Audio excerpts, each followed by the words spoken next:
సర్వ మానవులు కూడా పాపము చేసి దేవుడు అనుగ్రహించు మహిమను పొందలేకపోతూ ఉన్నారని లేఖనాలు చెబుతూ ఉన్నాయి.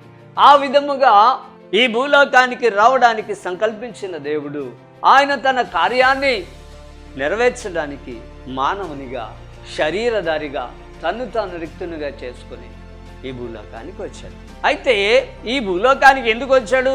ఆయన ఒక యజ్ఞము చేయడానికి వచ్చాడు, యాగము చేయడానికి వచ్చాడు, లేకపోతే తాను బలి పశువుగా అప్పగించుకోవడానికి వచ్చాడు. అంటే సర్వ మానవుల యొక్క పాపమును పరిహరించి వారిని పవిత్రులుగా చేసి పరిశుద్ధపరచి ఆయన శిలువ యాగము ద్వారా మరలా తిరిగి ఆ కోల్పోయిన మహిమను, ఆ కోల్పోయిన ఉన్నతమైన భాగ్యాన్ని మరలా తిరిగి మానవునికి ఇవ్వడానికి ఆయన శిలువ యాగము చేయడానికి వచ్చాడు.